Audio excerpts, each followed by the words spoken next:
Mga anak. So, tayo na ngayon ay nasa ikalawa ng araw ng ating aralin. Ngayong araw, mga anak. At binabati ko kayo doon sa mga anak ko na nag-send ng kanilang mga gawain, assignment, noong nakaraang araw. At nagawa nila nasagutan yung mga katanungan noong nakaraang araw na tayo ay nag-discuss ng ating lesson. Ngayon, gumawa pa rin ng video si Sir in case na wala pong pasok sa araw ng second meeting natin. So, kanina gumawa ng video si Sir para sa first meeting. Ngayon, gumawa pa rin si Sir ng video para sa ikalawang meeting natin ngayong araw.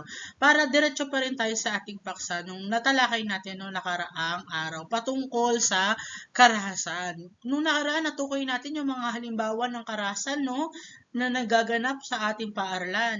Ngayon naman, iintindihin natin kung bakit ba nagaganap yung karahasan na yan dito sa ating paaralan. So, ano-ano ba yung mga pwede nating gawin, iwasan, para hindi na natin magawa yung mga karahasan na nangyayari, na na-discuss natin noong nakaraang linggo.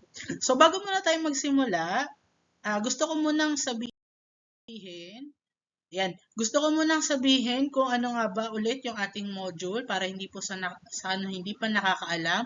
Panoorin po muna ninyo yung ating video aralin sa naunang aralin mula sa karahasan sa paaralan. Doon po tinalakay ko yung mga halimbawa ng karahasan na nagaganap sa paaralan.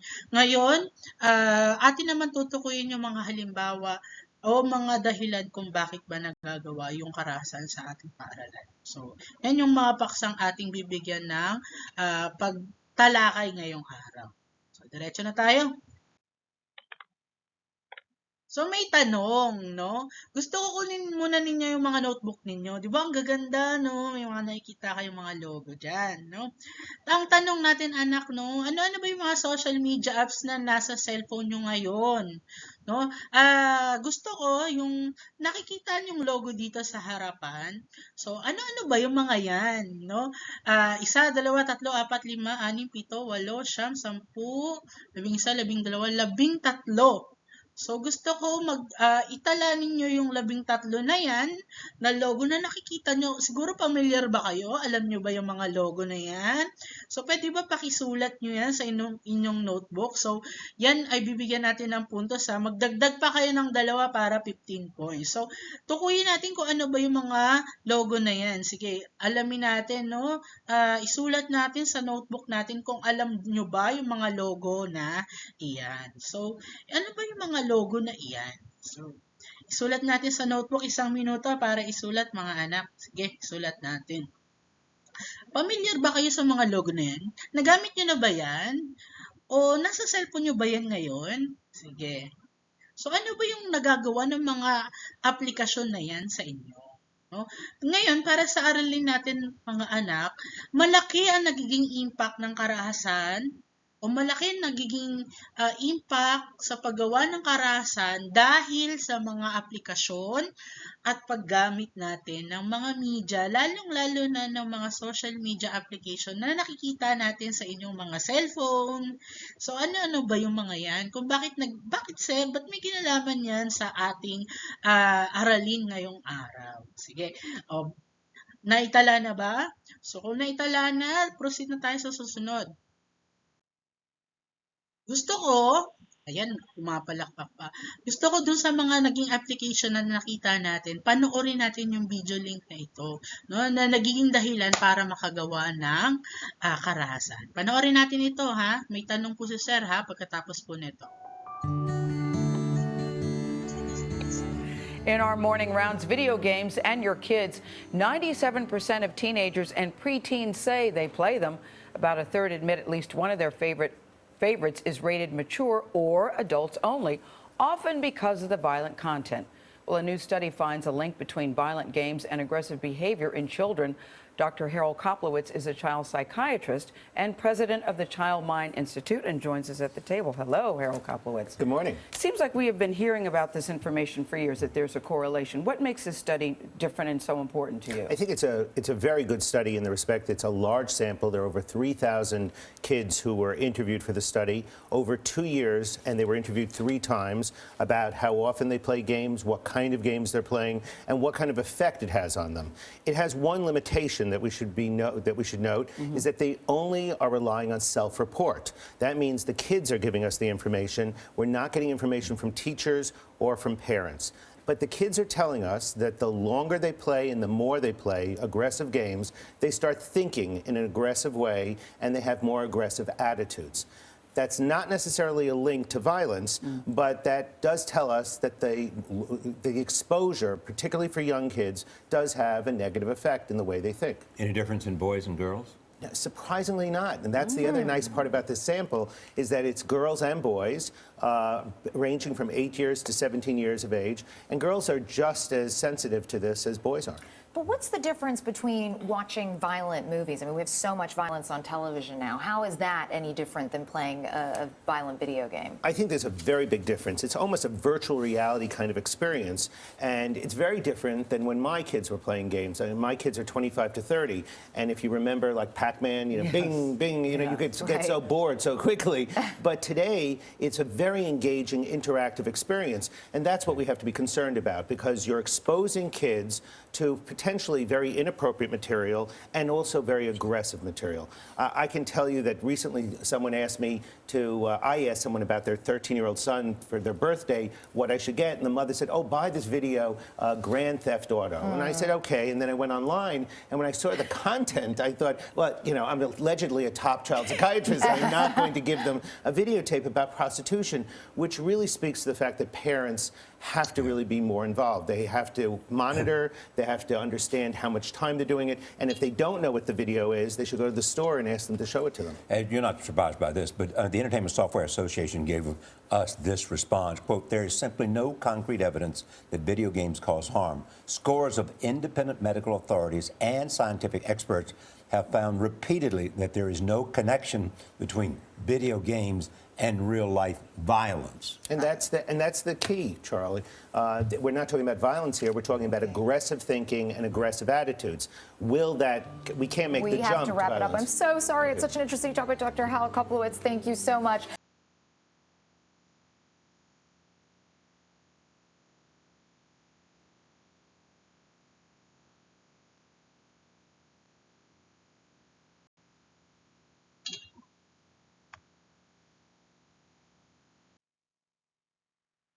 Ayan, pumalakpak na naman.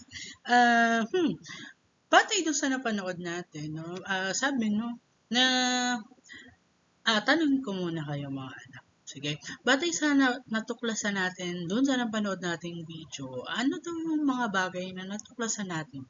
Sige, sulat po natin sa notebook. Sulat po natin sa notebook. Habang nagsusulat siya, paliwanag natin, no? Maaari, no, na siguro, sabi doon sa napanood natin, na yung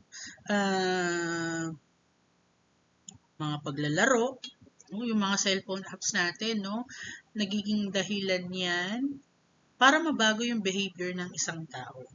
Pero tinukoy din doon sa napanood natin na hindi lahat daw ng mga laro sa online games ay nagdudulot ng pag-iisip na karahasan. Pero tandaan natin mga anak, no, yung nilalaro natin sa social media o kaya naglalaro natin sa mga cellphone natin, nai-encourage na mabago yung isang behavior ng isang tao at nauuwi ngayon sa posibilidad na paggawa niya ng karahasan. Halimbawa, sa paglalaro ng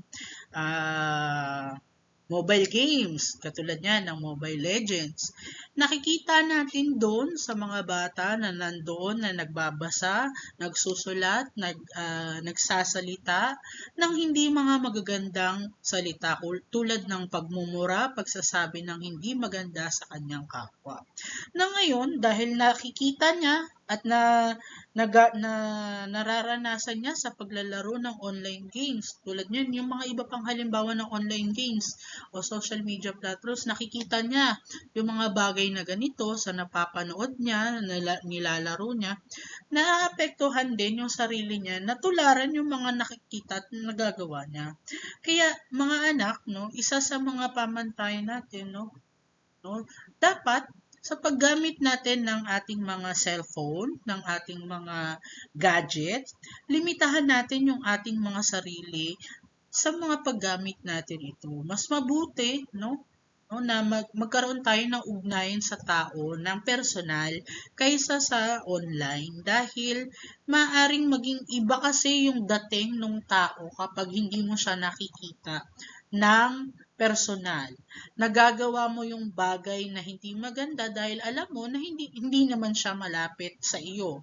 Kaya ka nakakapagawa ng pagmumura, pagsasabi ng hindi maganda sa ibang kapwa. Hindi natin sinasabi na mali po ang paglalaro ng video games or ng mga laro sa cellphone. Ngunit nakakaapekto ito mga anak, no, na dapat nating limitahan po, no, yung ating sarili sa paglalaro ng video games kasi kung ano man yung halimbawa, no, ano man yung mga naa-adapt natin diyan sa paggamit ng ating cellphone, nakikita at nagre-reflect po iyan sa ating pagkatao. Halimbawa, nagse-cellphone ka, naglalaro. Imbes na sundin mo ang iyong nanay na nagsasabi sa iyo, nakapagbitaw ka pa ng masakit na salita o nakapagbitaw ka pa ng hindi magandang tamang salita para sa iyong magulang. Diba nangyayari po yan, no? Kaya be cautious po tayo sa paggamit natin ng mga social media applications. Diba nga? Think before you click or alamin po muna natin yung mga bubuksan nating mga social media sites. Alamin natin, iisipin natin ng tama yung mga nakakasalamuha natin sa mga online games. Kasi hindi yung konsepto ng online games yung nagbibigay sa isang tao ng paggawa niya ng karahasan. Ngunit, nagiging daan ito para paulit-ulit niyang maisip yung paggawa ng karahasan. Kasi nakikita niya araw-araw siyang nakikipagsagutan, nakikipag-awayan sa ibang tao, nakakapagsalita ng hindi maganda at more on nagmumura na posibleng maging ma-adapt niya sa loob ng tahanan. At ganun din sa paaralan. So, be cautious tayo sa mga online games, online applications po na ating mga nagagamit. Katulad dun sa napanood nating video, hindi man nakaka-apekto ang video games pero malaki rin po ang papel ng susunod pa nating paksa. So, ito po. So, isa sa mga sanhi kung bakit nagkakaroon ng karahasan din sa paaralan ay ang pagkakaroon ng marahas na media. So kanina yun yung mga video games, no? Parte rin siya ng media na tinutukoy natin, ha? So yung paglalaro ng social media, Facebook, Twitter, Messenger, Instagram, Snapchat, yung mga tao, di ba? Iba-ibang tao yung mga nakakasalamuha natin doon. Ganon din yung media, telebisyon, radyo, ano pa, cellphone, or di naman kaya yung mga paglalaro sa cellphone. Sabi diyan, ang panonood ng mga violenteng programa at paglalaro ng mga mararahas na genre ng video games ay nag-uudyok sa mga nanonood at manlalaro na gayahin, tularan ng mga ito na maaaring magdala sa kabataan magdadala ng kabataan sa loob ng paaralan. So, kung ano man yung naa-adapt niya, no? Not mostly yung tinutukoy doon na laro. Halimbawa, naglalaro ng ML, no? Tinatawag nga nila ML. Sir, patayan po, awayan po yan ng character. So, ganun po ba? Ibig sabihin, makikipag-away din ako sa kaklase ko? So, hindi po gano'n na tinutukoy ni Sir, no? Dahil ba ang ML ay awayan ng character, maa-adapt ko ba yung pakikipag-away sa kaklase ko? Depende.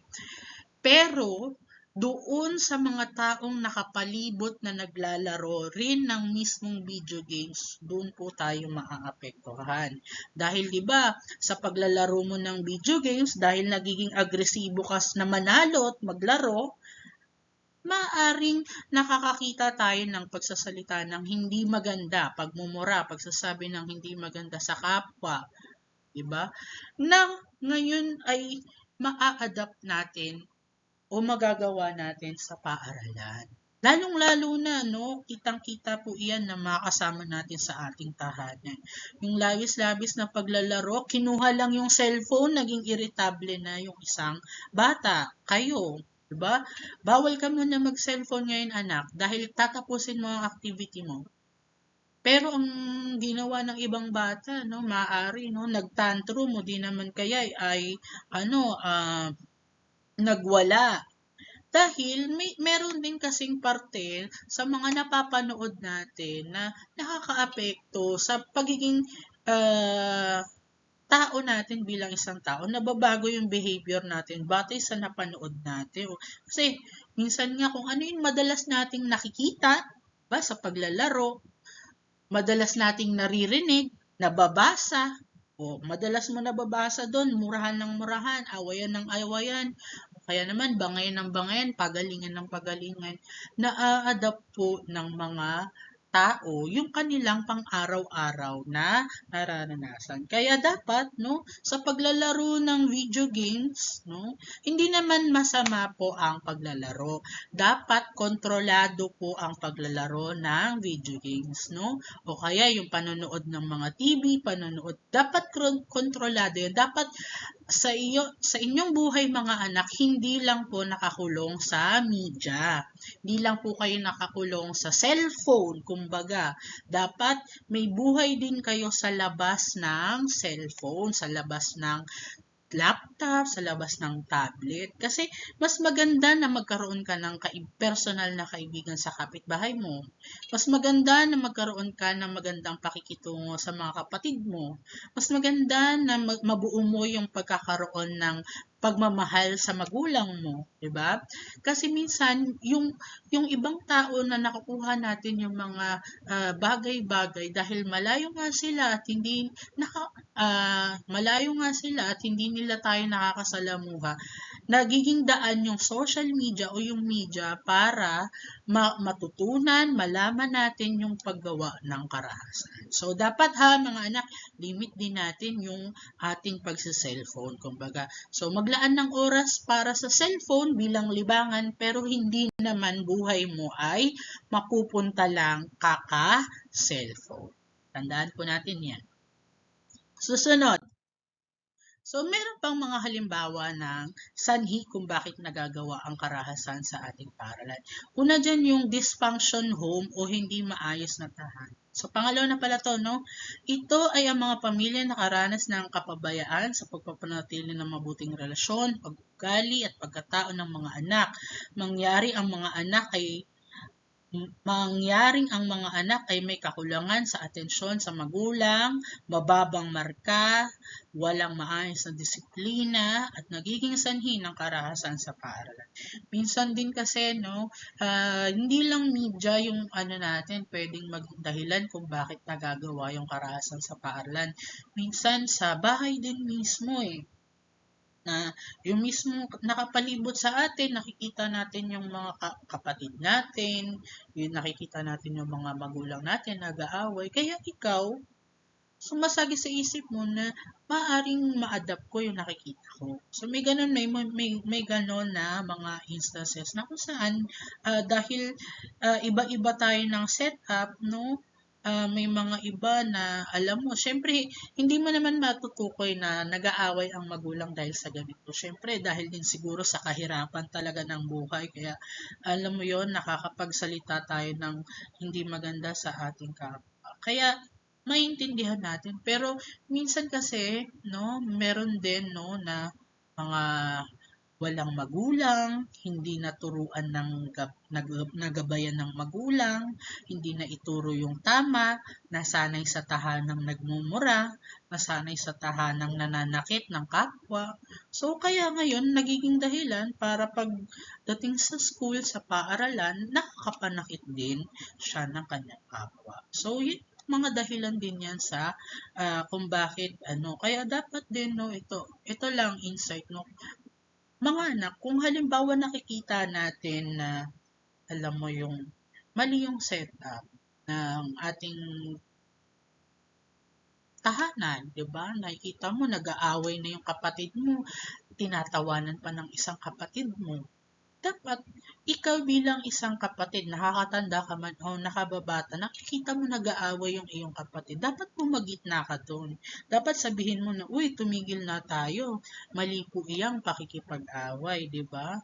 Kaya naman, no, kung ano man yung nakikita nating maling nagagawa ng ating mga magulang, dapat isipin natin na yung mga maling yun ay, huwag po nating tularan. Kasi, siguro, ano na yun ng pagtanda, no, na may mga problemang kinakaharap yung mga ating mga magulang na dapat nilang sabihin sa kanilang kapwa. Pero lagi niyong tandaan, lahat po ng nakikita natin no, sa ibang tao, kaya sa ating kamag-anak, na mali, ay huwag po nating tutularan sa ating sarili. Dapat tayo marunong tayong kumilatis ng tama sa mali. Kapag mali po ang nakikita natin, kahit kapamilya po natin yan, itama po natin. Kapag nakakita tayo ng tama na nagagawa ng ating kapwa, ipagpatuloy natin. Hindi yung pagtatawanan natin, nag-aaway na yung mga kapatid mo, binubuyo mo pa, no? Binubuyo mo pa hanggang dumating sa punto na nagkasakitan na sila. No? Ano yung naging cause nun? Pagkakaroon lang ng karahasan. Na pwede din na ma-adapt, no? Ma-adapt mo sa ganun din sa ating paaralan, no? Baliktad naman, no? Dahil nakikita mo sa mga kaklase mo, na-adapt mo naman sa bahay. So, mali din yun, ha? Kung ano man yung nakikita sa tahanan na sa paaralan na mali, hindi po dapat natin tinutularan. Susunod. So, may mga sanhi pa ng karahasan, yung sexual na orientasyon ng tao. Ang kahinaan ng tao ay isa sa mga nakikitang sanhi ng karahasan. Madalas ginagawang tukso at kapintasan ang bawat kahinaan ng kanyang pagkatao, maging babae o lalaki. So, di ba yun, napag-aralan natin yung sexual na orientasyon, yung 8 halimbawa ng gender identity. Minsan kapag sinabihan, no, nakita mo yung sexual na orientasyon ng kaklase mo ay nabibilang sa 3 kasarian, no?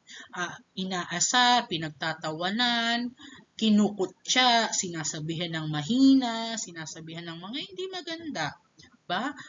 Mukha kang ganyan, mukha kang ganito, ganyan. Hindi po tama iyon. Yung pagsasabi mo ng hindi maganda sa iyong kapwa ay halimbawa na rin ng karahasan. Tandaan natin yan, no? At lalong-lalo na, di ba, napag-aralan natin sa sexualidad ng tao na dapat mong igalang ang sexualidad ng inyong kapwa. Hindi mo dapat pagsasabihan ng hindi maganda. Dahil yan po ay halimbawa na ng uri ng karahasan sa paaralan. Okay. So, ano-ano yung mga epekto ng karahasan sa paaralan? Pakikipag-away sa kapwa, depresyon o matinding kalungkutan, school dropout, chronic stress o trauma, o yung pinakamalala ay suicide. Ngayon naman, para sa ating gawain, mga anak, so ito, iiwanan ko kayo ng gawain at ilalagay ninyo sa inyong notebook para sa ating commitment wall. Pangako ng pakikiisa ng pagkamit sa kaayusan at kapayapaan sa paaralan.